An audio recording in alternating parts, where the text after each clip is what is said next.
अल्हम्दुलिल्लाह वहदा वस्सलातु वस्सलामु अला मन ला नबिय्य बअदा। दोस्तों, बुजुर्गों, अज़ीज़ साथियों,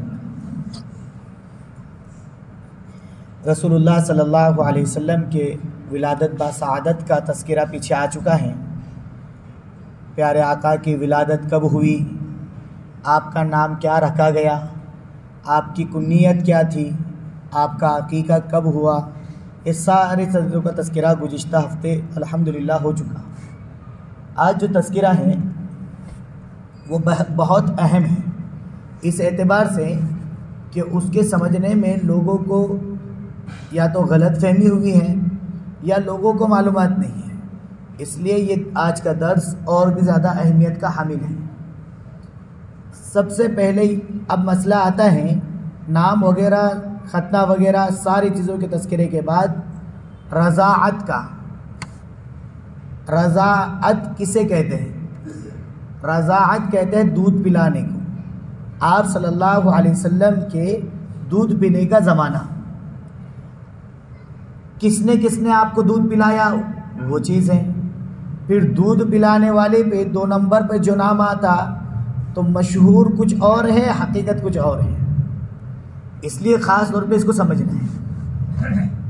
आप सल्लल्लाहु अलैहि वसल्लम के वलादत के 3 या 4 दिन के बाद, ये मौलाना इदरीस साहब कांदलवी रहमतुल्लाह अलैह के लिखी हुई किताब के एतबार से और सीरत हलबिया के एतबार से अगर देखा जाए तो एक कौल है कि आप सल्लल्लाहु अलैहि वसल्लम के पैदाइश के 7 दिन के बाद या 9 दिन के बाद, यानी 3-4 दिन या 7 दिन या 9 दिन, आपकी वालिदा मुहतरमा हज़रत आमना रज़ी अल्लाह अन्हा ने आपको दूध पिलाया। तीनों भी सही बातें हैं। 3-4 दिन वाला भी कौल सही है, 7 दिन वाला भी एक कौल है, 9 दिन वाला भी एक कौल है। यानी शुरू में खुलासा ये है इसका कि शुरू में आपको दूध पिलाने वाली औरतों में सिर्फ 9 दिन से पहले आपकी वालिदा का दूध पिया और किसी का नहीं, आपकी वालिदा का आपने दूध पिया। दूसरे नंबर पर यह बात आती है कि आपने कितनी औरतों का दूध पिया, तो बाज़ लोग कहते हैं 3 औरतों का दूध पिया वालिदा को मिलाकर, बाज़ कहते हैं 3 नहीं है बल्कि 7 औरतों का आपने दूध पिया। चाहे 3 हो या 7 हो, कौन कौन है उनके नाम हम समझ लें। सबसे पहले तो आपकी वालिदा हज़रत आमना है। दूसरे नंबर पर इस नाम में गलती होती है, हज़रत सुवैबा, ता वाव या बा और ता, सुवैबा ये असल नाम है, लेकिन मशहूर है और मकतब वगैरह में भी बच्चों को सौबिया कह दिया जाता है। ये सौबिया गलत है, सुवैबा नाम सही है। आप सल्लल्लाहु अलैहि वसल्लम को 2 नंबर पर जो दूध पिलाने वाली औरत हैं वो हज़रत सुवैबा है, सौबिया नहीं है। सौबिया नाम कुछ नहीं होता, सुवैबा नाम होता है सासे। अब ये हज़रत सुवैबा कौन है? ये आपके चचा अबू लहब की बांदी है। जब आप सल्लल्लाहु अलैहि वसल्लम की वलादत हुई, आप पैदा हुए, उस वक्त में अबू लहब को खुशखबरी सुनाने वाली औरत है ये। अबू लहब की बांदी थी, खुशखबरी सुनाई। खुशखबरी सुनाने की वजह से अबू लहब ने आज़ाद कर दिया और हाथ के इशारे से कहा कि तू आज़ाद है, उंगली से इशारा किया, आज़ाद है। ये उंगली के इशारे के बाद में बता रहा हूँ, आज़ाद कर दिया। अब हज़रत सुवैबा ने आप सल्लल्लाहु अलैहि वसल्लम को दूध पिलाया। इससे पहले आपके चचा हज़रत हमज़ा को दूध पिलाने वाली भी यही, तो दोनों बन गए रज़ाई भाई, चचा भतीजे भी है और दोनों रज़ाई भाई भी बन गए। और एक बात समझ लीजिए, रज़ाई जो भाई बने हैं ना, तो रज़ात का मसला ऐसा होता है जैसे सगे रिश्तेदारी, जैसे खून का रिश्ता होता है ऐसे दूध का रिश्ता होता है। अगर किसी ने 2 साल या 2.5 साल की उम्र के अंदर अंदर किसी औरत का दूध पी लिया तो वो औरत उसकी रज़ाई माँ बन जाती है, उसका शौहर इसका रज़ाई बाप बन जाता है और उसके बच्चे इसके बहन भाई बन जाते हैं और इनमें ऐसा रिश्ता मजबूत हो जाता है कि आपस में इनके निकाह जिस तरीके से खून के रिश्ते की वजह से जायज़ नहीं है, ऐसे दूध के रिश्ते की वजह से भी जायज़ नहीं होते। लेकिन उम्र 2.5 साल के अंदर अंदर होना, 2.5 साल के बाद में अगर बड़ी उम्र के बच्चे ने अगर पी लिया, 7-8 साल के बच्चे ने, फिर रज़ा साबित नहीं होती, फिर रज़ाई नहीं बनेंगे वो, फिर रज़ाई बहन भाई नहीं बनेंगे, माँ उसकी नहीं बनेगी। मसला कब आता है ये गड़बड़? मैंने पहले बताया था, जब ऐसा मसला आता कि खाला ने दूध पिला दी भांजे को, मुमानी ने पिला दी, चची ने पिला दी, ऑपरेशन हुआ है पिला दी दूध, तो अब बड़े होने के बाद में रिश्तेदारी करने का मसला आता तो जब याद नहीं रहता। अब रिश्ता हो जाता है, शादी हो जाती, बच्चे हो जाते, फिर सोचते कि अरे बचपन में तो इसने तो इसका दूध पिया था। अब उस टाइम में परेशानी। अब क्या है, सिर्फ रास्ता इसके सिवाय जुदाई के कोई और रास्ता नहीं है। इसलिए रज़ात के मसले को बहुत अहमियत दी जाती है। कैसे अहमियत दी जाती? आप सल्लल्लाहु अलैहि वसल्लम के चचा हज़रत हमज़ा ने भी हज़रत सुवैबा का दूध पिया। आप सल्लल्लाहु अलैहि वसल्लम के बीवी है हज़रत उम्मे सलमा रज़ी अल्लाह अन्हा, इनके शौहर है अबू सलमा, अबू सलमा ने भी हज़रत सुवैबा का दूध पिया।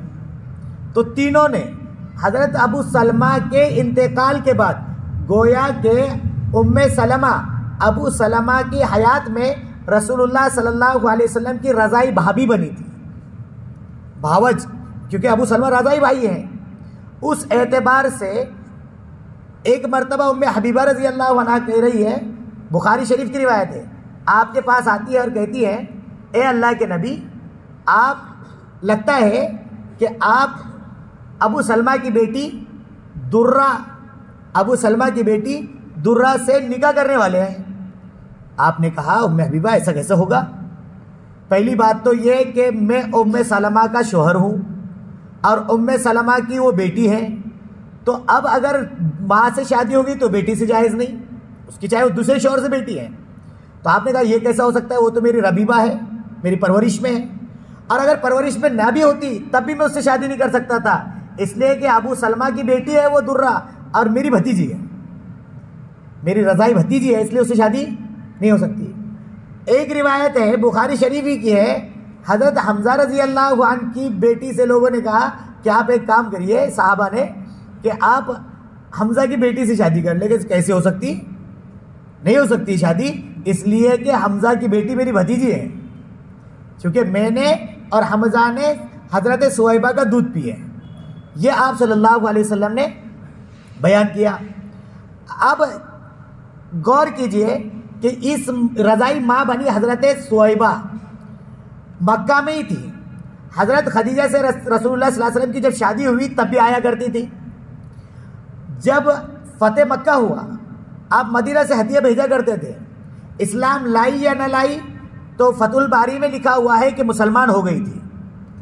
आप सल्लल्लाहु अलैहि वसल्लम जब फ़तेह मक्का पर मक्का मुकर्रमा आए तो आपने कहा, भाई हमारी माँ सुवैबा ये कहाँ है?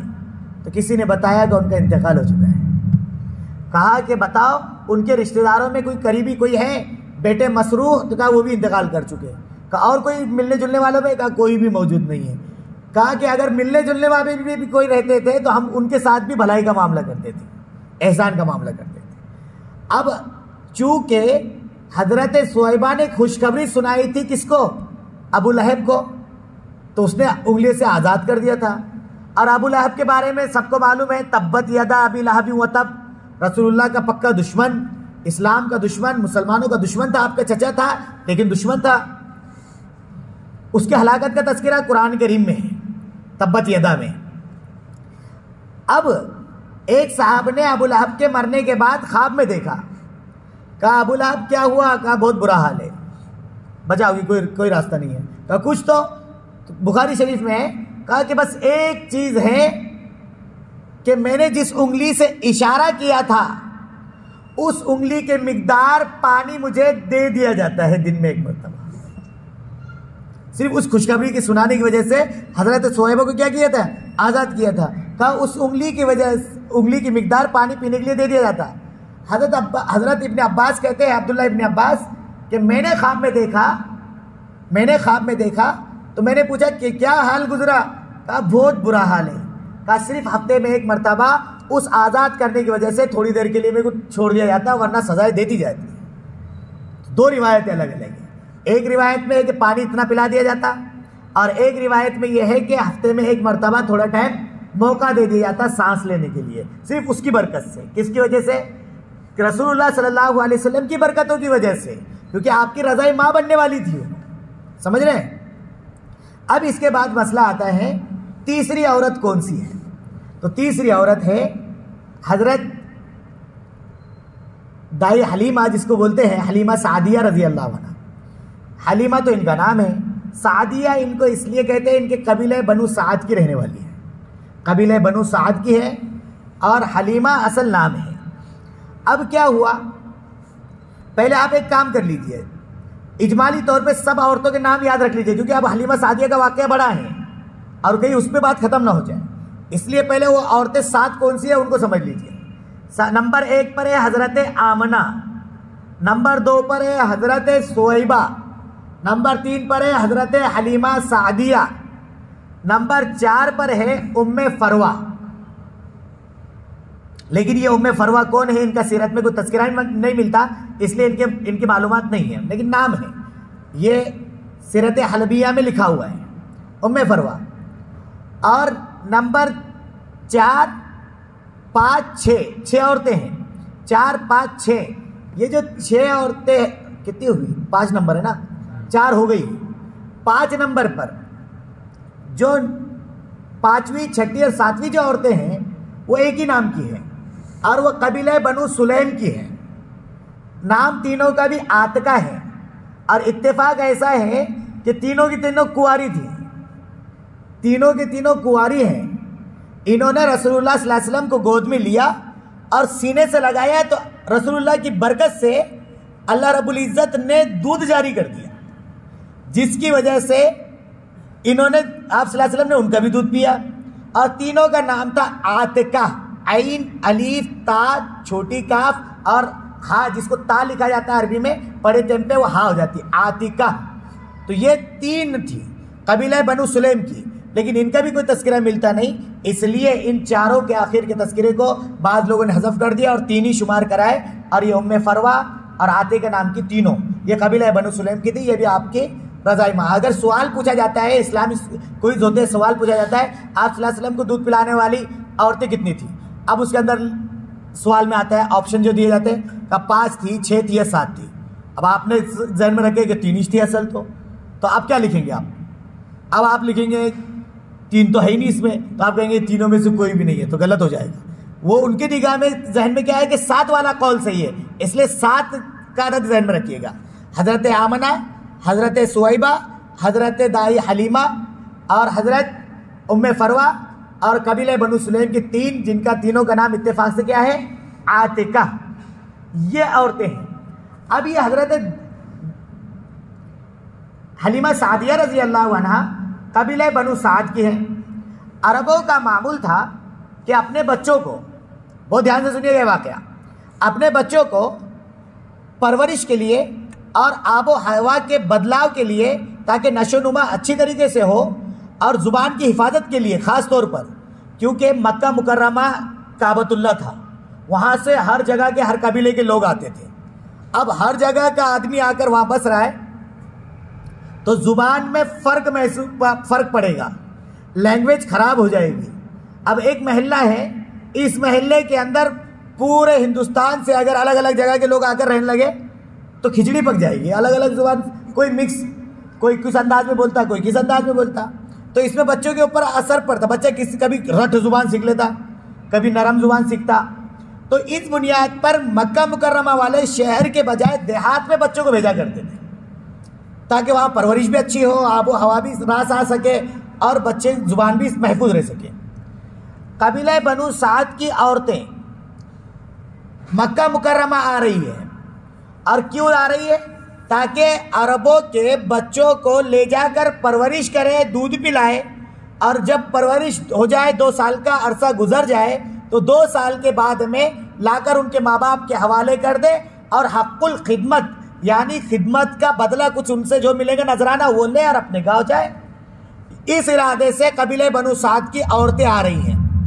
हजरत हलीमा सादिया ने अपने शौहर से कहा कि हम भी चलेंगे। तो अपने शौहर के साथ एक दुबली पतली ऊँटनी, जिसका दूध भी धोते थे तो एक कतरा निकलता नहीं था, और खुद का भूख से हाल ये था कि खुद को दूध नहीं आता था, जिसकी वजह से बच्चा जो साथ में था उसको भी दूध नहीं मिल पाता था, और एक गधी। इस तरीके के दो सवारियां, एक गधी है, एक ऊँटनी है, और हलीमा सादिया, शौहर और छोटा बच्चा, जिसको शिरखार यानी ताना बच्चा लेकर रवाना हुई। इस तरीके से आ रही है कि ऊँटनी को, गधी को चाबुक से हकालना पड़ रहा है, हाँकना पड़ रहा है कि चल, भगाना पड़ रहा है, तब जाके चल पा रही बड़ी मजबूरी से। जब मक्का मुकर्रमा में पहुंचे तो हर एक आता था, मोहम्मद मुस्तफ़ा सल्लल्लाहु अलैहि वसल्लम को देखता था, देखते से पसंद करता था, लेकिन जैसे ही पता चलता था कि ये यतीम है तो फौरन छोड़ देते कि भाई जब बाप ही नहीं है इसका तो क्या दें, क्या मिलने की उम्मीद इनसे, छोड़ देते थे। उनको पता नहीं था कि ये यतीम नहीं है बल्कि दुर्रा यतीम है, ये यतीम नहीं है बल्कि दुर्रा यतीम है। इसका बाप न हुआ तो क्या हुआ, रब्बुल आलमीन इसका परवरदिगार है, इसको भेजने वाला है, आगे चल के इसके बरकतों का ज़ुहूर होना है, उसको किसी ने नहीं समझा। हज़रत हलीमा सादिया ने लिया, उन्होंने भी छोड़ दिया, क्या करेंगे। अब जब सब औरतें अपने लिए दूसरे बच्चे ले चुकी, चूँकि दीगर औरतें हलीमा सादिया के मुकाबले में ठीक ठाक थी, इनका तो हाल ये था कि खुद के बच्चे के लिए दूध नहीं आ रहा था, दूसरे के बच्चे कैसी परवरिश होगी। तो कोई अच्छा ढंग का बच्चा मिला नहीं, इनके हिस्से में कोई बच्चा नहीं आया।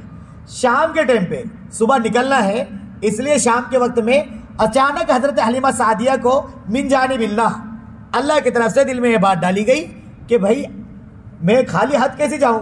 अपने शौहर से कहने लगी मैं तो उस यतीम को साथ लूँगी। तो शौहर ने कहा कि बहुत अच्छी बात है, ये तुम्हारा फैसला नहीं है बल्कि अल्लाह की तरफ से तुम्हारे दिल में बात डाली गई है, और हो सकता है कि वो बच्चा हमारे लिए अल्लाह की तरफ से कोई ना कोई बरकत का जरिया बने। ये सोचकर हजरत हलीमा सादिया आई और आप सल्लल्लाहु अलैहि वसल्लम को उठा लिया कि मैं ले जाऊंगी। जैसे उठाना था रसूलुल्लाह सल्लल्लाहु अलैहि वसल्लम को पहली मर्तबा में ली तो कोई ज़ुहूर नहीं हुआ, क्योंकि इरादा लेने का नहीं था।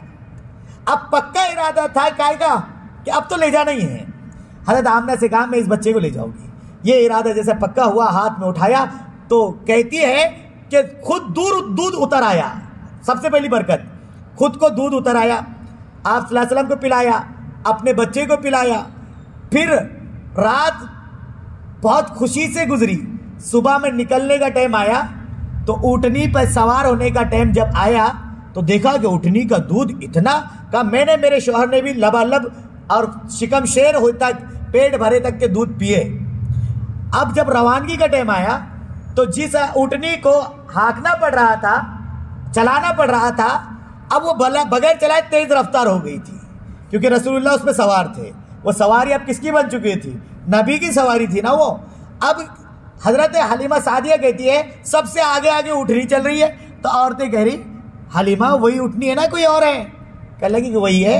कह ले खुदा की कसम कुछ और फर्क दिख रहा है। कह रहे उसे क्या पता था कि इसके ऊपर जो यतीम है वो दुर्रा यतीम है, वो अल्लाह का नबी है, अल्लाह का लाडला है।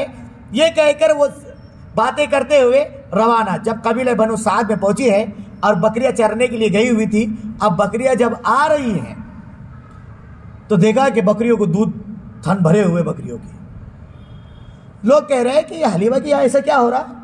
अपने खादिमों से कह रहे हैं कि कल जहाँ हलीमा की बकरियां चरी थी ना वहाँ चराना, वहाँ ले जाकर चराए। फिर वो ऐसे ही, अरे ये तो समझ में कुछ आ नहीं रहा, ऐसा हो रहा क्या। अब ऐसे अंदाज से जो बरकतों का ज़ुहूर आप सल्लल्लाहु अलैहि वसल्लम के यहाँ की वजह से हज़रत दारी हलीमा के यहाँ हो रहा है, वो सबको अजीब लग रहा है कि जिसके घर के अंदर खाने के लिए नहीं था, जो इलाका बिल्कुल कहत ज़दा था, इतना हाल बुरा था कि हर तरह से वहाँ पे कहत पड़ा हुआ था।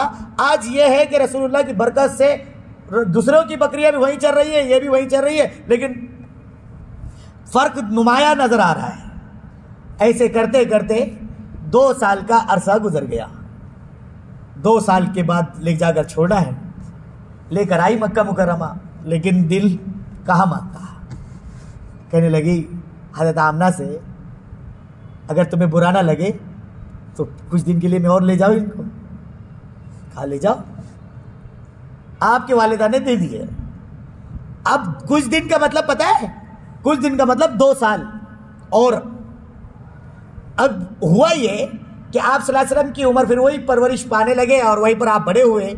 आप बकरियां चराने के लिए अपने रज़ाई भाइयों के साथ जाने लगे। 4 साल की उम्र में बच्चे चल रहे हैं तो चले आप भी उनके साथ, ये छोटे थे।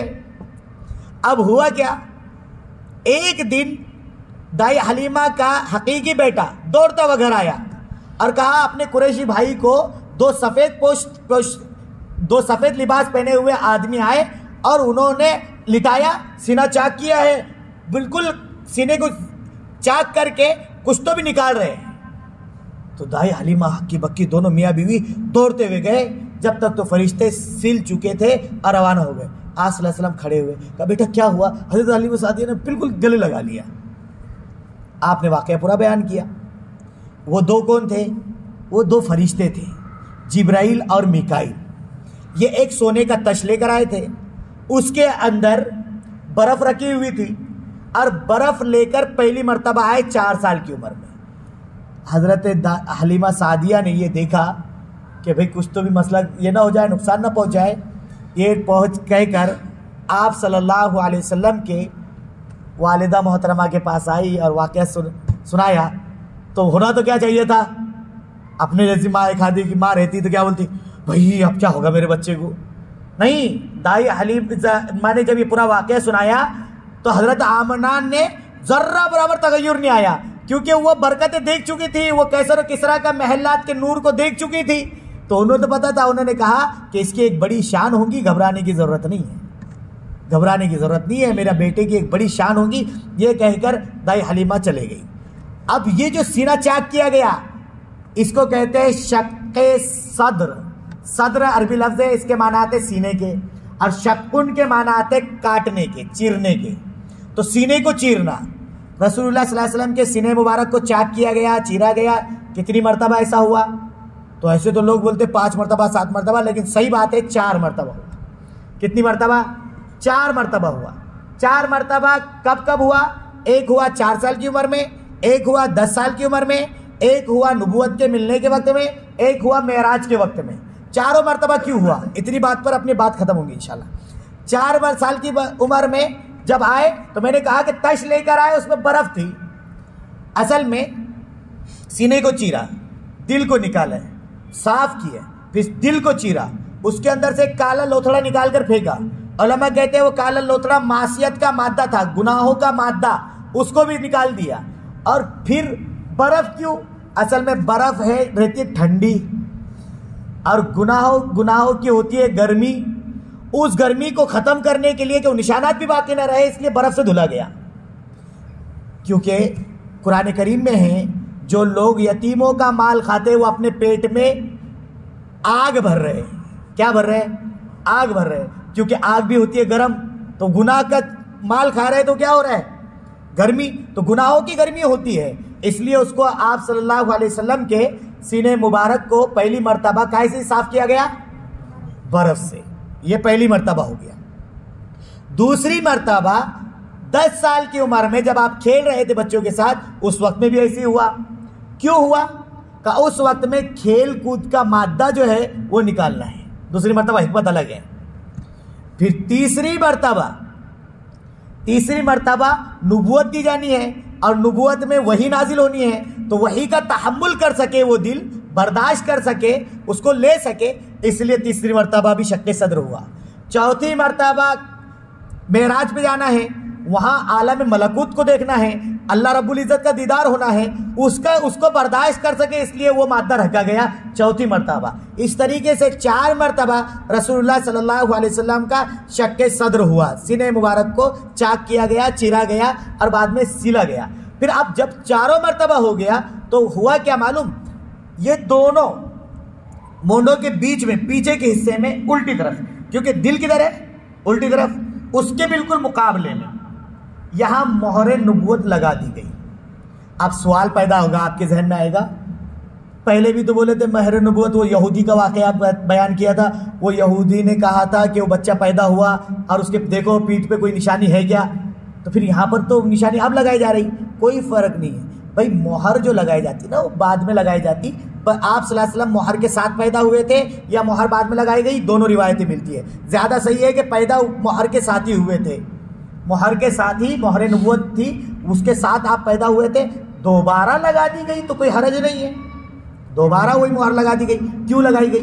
ताकि शैतान असर न डाल सके, क्योंकि अब तो सीने मुबारक को क्या कर दिया गया, बिल्कुल मुनज़्ज़ा मुबर्रा पाक साफ कर दिया गया।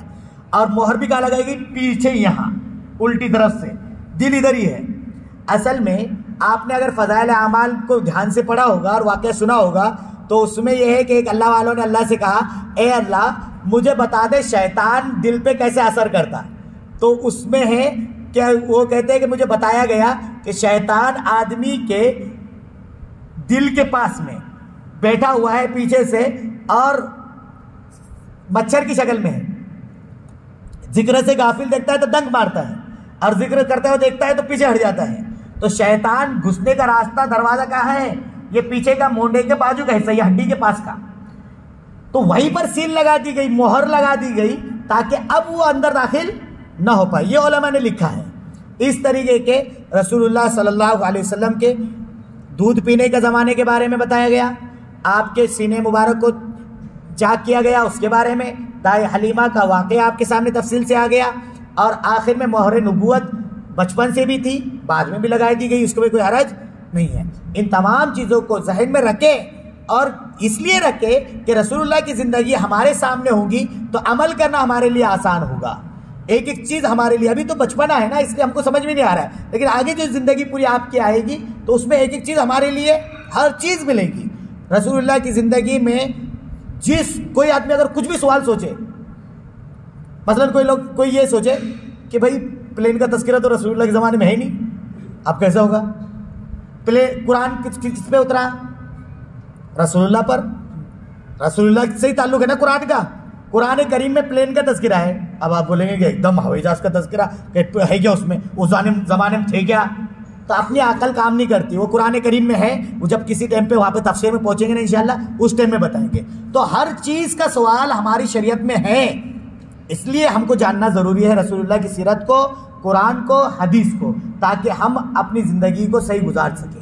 ये हमने सिलसिला जो अपने शुरू कर रखे हैं वो इसलिए है ताकि रसूलुल्लाह की ज़िंदगी भी अपने सामने आए, वो रसूलुल्लाह के कलाम जो हदीस जिसको बोलते हैं वो भी आए, और कुरान में क्या कहा जा रहा है वो भी आए। इसलिए मेरी सबसे दरख्वास्त है कि अपने वक्त को, ये आधा घंटा कोई बहुत बड़ी बात नहीं रहती, लेकिन हमारा काम बन जाता, करेंगे ना इंशाल्लाह। अब आखिर में एक रह गई सुन्नत, उतनी सुन्नत है, सुन लो और बस ख़त्म। पिछले हफ्ते भी छूट गई थी। एक सुन्नत ये याद रखिए, खाना खाते टाइम में अगर खाना एक ही किस्म का है, खाना खाते टाइम में खाना एक ही तरीके का है तो अपने सामने से खाना है, बस एक ही जगह से। और खाना कई आइटम है, कई चीज़ें अलग अलग है, तो फिर जो चीज़ जहाँ रखी वहाँ से उठाकर ले सकते हैं।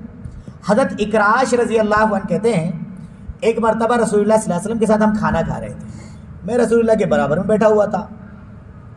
अब मैं हाथ कभी इधर डाल के इधर से उठा खा रहा, कभी इधर से खा रहा, कभी इधर से खा रहा। आपने बाएं हाथ से मेरा हाथ पकड़ा और कहा, इकराश अपने सामने से खाया करते हैं। मैं तो एकदम डर गया और सहम के मैंने रुक गया। उतने में अलग अलग चीज़ें और आई, तो मैं तो वही सामने से खा रहा। रसूलुल्लाह ने कहा, इकराश जब एक चीज़ हो तो अपने सामने से खाना है, जब अलग अलग चीज़ें हो तो जगह जगह से खा सकते हैं। चलो लोग खाओ। खजूरें अलग रखी हुई थी तो खजूरें उठाकर, और फिर खजूरें भी अलग अलग किस्म की रहती, तो ये खजूर खाई, कभी कलमी खाई, कभी अजवा खाई, कभी कोई और खाई, तो जो लेना है वो लेकर खा सकते हैं। अलग अलग चीज़ें अगर हो तो हाथ बढ़ाया जा सकता है, ले सकते हैं, लेकिन अगर एक ही किस्म का है तो वचक वचक खाने की कोई सुन्नत के खिलाफ है। समझ रहे ना? एक तो ये सुन्नत जहन में रखने की है, रखेंगे इंशाल्लाह, बिल्कुल रखेंगे। खाने में क्या करने का, अपने सामने से। और खाने, दूसरी सुन्नत ये भी याद रख लो कि खाने को बीच में बरकत उतरती है, इसलिए खाना शुरू करते टाइम में साइड से खाना, पहले बीच में नहीं मारना, बीच में हाथ मार के बीच में से उठा खाना, बरकत उतरती है वहाँ पर। कहाँ? वहाँ पर। अब कभी ऐसा हो गया कि प्लेट के अंदर चावल रखे हुए, बीच में घी डाला हुआ, तो वो आके सुने होंगे तुमने किसी मौलाना से कि एक साहब ने अपने तरफ नाली खींची, कह लगे जन्नत में ऐसी एक नहर होगी, एक दे देगा कि इधर से एक नहर होगी, इधर इसने कहा इधर एक नहर होगी। तो पाँच वाला बहुत होशियार था, कहने लगे इसने सबने नहरें कर ली है, कहा इनका तो इलाज करना पड़ेगा ना। तो उन्होंने क्या किया, कहने लगे भाई उससे पहले ये जन्नत में तो बाद में जाना है, उससे पहले तो कुरान करीम में है इज़ा ज़ुलज़िलतिल अर्ज़ु ज़िलज़ालहा, ज़मीन को ऐसा हिला दिया जाएगा, पूरा मिला दिया। तो वो अलग चीज़ है, उसको मिलाने के लिए अगर करें तो अलग चीज़ है, लेकिन सामने से भी बीच में से अचानक नहीं खाना है, बल्कि साइड से खाना है। करेंगे ना इंशाअल्लाह, सब करेंगे। अल्लाह हम सबको अमल की तौफीक अता फरमाए। दुआ कर दीजिए। अल्हम्दुलिल्लाहि रब्बिल आलमीन वस्सलातु वस्सलामु अला सय्यिदिल अंबिया'i वल मुरसलीन व अला आलिहि व अस्हाबिहि अजमाइन या हय्यु या क़य्यूम बिरहमतिका नस्तगीस। ए प्यारे अल्लाह, हम सबको कबूल फरमा, रसूलुल्लाह की ज़िंदगी से मोहब्बत नसीब फरमा, आपके तरीक़ों से मोहब्बत नसीब फरमा। हमारे भाइयों के जो बैठे हैं मौला, इनकी जो तमन्ना है जायज़ तमन्नाओं को पूरा फरमा। इन्होंने सिर्फ़ तेरे नाम पर, तेरे नबी के नाम पर अपना वक्त फारिग किया है, हमारे सब के बैठने को कबूल फरमा। प्यारे अल्लाह, सब के बैठने को कबूल फरमा, अपना ताल्लुक़ नसीब फरमा, अपनी मोहब्बत अता फरमा। हमने जो मांगा अता फरमा, जो मांग नहीं सरेगा उससे बेहतर अता फरमा। हमारी दुआओं को मैं अपने फजल करम से जनाब रसूल सल्लल्लाहु अलैहि वसल्लम की सदक़े तुफ़ैल कबूल फरमा।